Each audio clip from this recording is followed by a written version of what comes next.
父亲仔细为儿子清点着眼前一块块的土地，这是属于他们家族的财产，是父亲从爷爷那里继承过来的，待他100年之后就会传承给儿子。但儿子此时心不在焉，他不敢想象自己余生都将被束缚在这海拔5000多米高的贫瘠土地上。这里是位于喜马拉雅的深山中，佩玛一家生活在尼泊尔多尔波的卡朗村。母亲一共生育了11个孩子，但不幸有5个夭折，因为家中条件困难，不得已将年幼的孩子一个个送往加德满都的儿童之家。最大的姐姐多杰因为患有严重的脊柱侧弯，被一个美国家庭收养治疗。几年后，三姐桑乔因为不小心被火烧伤，送去加德满都后被一个荷兰家庭收养。佩玛8岁时差点因麻疹夭折，父亲用背篓背着她在大山里走了1个月，才将她送到加德满都。最后佩玛留在了儿童之家。读书期间，她努力上进，成绩优异，同时心系2个妹妹。她说服了父母，将她们也送到加德满都接受教育。佩玛读书之余就打些零工来补贴2个妹妹的生活。她梦想着自己能够成为一名摄影师。这一天，父母从多尔波赶到了加德满都，因为佩玛是家中独子，他们想要佩玛早点回去结婚，继承家里的土地。佩玛已经20岁了，她一天不结婚，夫妻俩肩上的担子就一天卸不下来。他们甚至已经帮她物色好了接受过教育的女孩子，但见识过外面缤纷多彩世界的佩玛，怎么还会愿意回到那乡村一隅？最终谈判不欢而散。不久后，佩玛得到一个荷兰深造的机会，她也有机会再次见到了三姐，以及从美国赶来的大姐多杰。来自同一个家庭的姐弟第一次在异国他乡相聚，但却只能用英文来交流。在这期间，佩玛也被一个荷兰家庭收养，3年后取得了旅游硕士的学位。正当她以为可以尽情追寻自己梦想时，一通来自尼泊尔的电话打破了她的幻想。母亲说自己心脏不好，都是因为她不肯回去结婚气的，这让佩玛很为难。母亲担心2个独自在加德满都的妹妹，让身在荷兰的佩玛带着2个妹妹回家一趟，是回家结婚生子，还是在西方逐梦？她此次必须要做出个选择。在荷兰养母的支持下，她和三姐一起回到了尼泊尔，一行兄妹4人踏上了回家之路。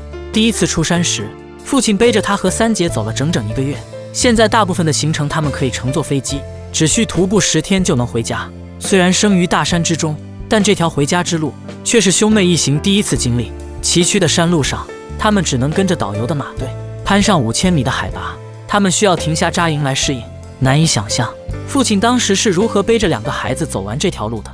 还剩3天就能和父母团聚了，姐妹们都很兴奋，但佩玛却心事重重。没走多久，他们在前方看到了一个熟悉而又陌生的身影，那正是他们的父亲。三姐桑乔在国外长大，他们的母语现在只记得父亲2个字。佩玛在一边责怪着父亲，不是说好了在家等着就行，为什么要走那么远的路过来？在一处草地上休息时，姐妹们调皮地给父亲头上和耳朵都插满了花。佩玛给父亲拍下照片，只剩几个小时就能到家了。当看到远方的村庄，他们都非常激动，但佩玛心情却更加忐忑。离家15年的三姐郑重地穿上了藏袍，此次寻根之旅对她有着重大的意义。村里的小孩都来围观这些陌生访客，如果没有外出求学，或许他们也是这些小孩中的一员。孩子们回到了那座熟悉的小院，母亲也穿上隆重的衣服迎接他们。作为家里唯一的儿子，母亲对佩玛尤其偏爱，喝茶的杯子都要给他最好的。晚上，一家人围坐在一起，聊起了小时候的事情。桑乔从小体弱，父母用嚼碎了的糌粑一直喂到6岁。一次父母外出时，桑乔摔倒在了火堆里，头皮都被烧伤。因为没有药物，伤口越来越大，父亲只能带着2个孩子前往加德满都求医。也正是那一次，桑乔被弄丢了，在儿童之家外才找到。一个好心的荷兰人当时正给他换上干净的衣服鞋子。第2天，唯一留在多尔波的二姐过来了。二姐是家里唯一没接受过教育的孩子，早早嫁人的她已经有了3个孩子，最大的已经7岁。丈夫跟着马队前往中国做生意，平日里家里的农活都要她来做。姐弟聊天的间隙，母亲抬起左手，示意自己昨天摔了一跤，现在完全无法动弹。其他家庭的孩子都能帮家里减轻负担，她却一个孩子都不在身边。母亲认为只有佩玛赶紧结婚，才能解决他们眼前的困境。在尼泊尔大山中，大部分孩子都没接受过教育，父母们认为孩子越多，家里的劳动力就越多。二姐的孩子们也不例外。父亲带着佩玛坐在一片山坡上，望着眼前一块块的青稞地、土豆地。他告诉佩玛，以后这些都会由他来继承，他应该记清楚哪些土地是属于他们的。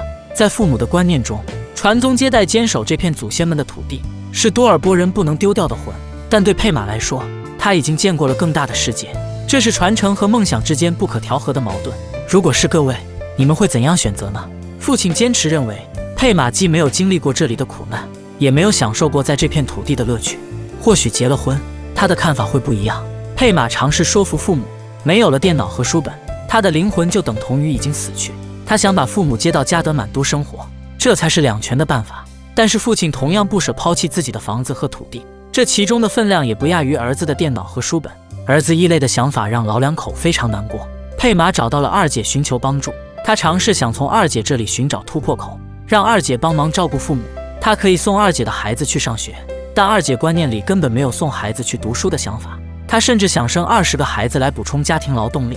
恰逢在中国做生意的姐夫回家了，此行他已经出去了几个月，孩子们都翻找着父亲的行李索要礼物，还尝试着要帮忙搬运货物。佩玛给姐姐深入讲述了自己对婚姻的看法，她不愿接受包办的婚姻，但巨大的教育程度差距注定让两人的认知有着巨大的差异。距离离开只剩2天，佩玛必须要解决矛盾。母亲在挤牛奶时抱怨起2个女儿不懂事，同龄小孩早早都懂得帮父母分担，但自己从城里回来的女儿却在家只知贪玩。母亲非常无奈，在哥哥佩玛的教导下，2个妹妹揽起了家里的家务活，母亲这才难得露出了笑容。佩玛想出钱找人来照看房子和土地，但是当地人都认为照顾父母是佩玛自己的责任，别人无法取代。在父母眼里，儿子顽固不化，只好做起了女儿的工作。要15岁的多尔玛读完10年级就回家来照顾老人。从多尔玛落寞的表情能看出，他也不想困在这片土地，但他不忍拒绝母亲。离家的日子到了，他们互相献上哈达，给对方头上涂上酥油。虽然对儿子万般不舍，但这片长满青稞的土地终究是无法挽留逐梦的佩玛。兄妹一行离开了这片出生的土地。纪录片拍摄于2013年，佩玛最终留在了荷兰生活工作。大姐和3姐都成为小有名气的艺术家，3人致力于帮助多尔波的儿童求学。2个妹妹分别上了高中和大学。留守村内的2姐也将孩子送到了学校，并决心让村里所有孩子都能上学。年迈的父母被接到了加德满都生活，但他们时常还会怀念多尔波的房子和土地，仍然对孩子们的婚姻问题念念不忘。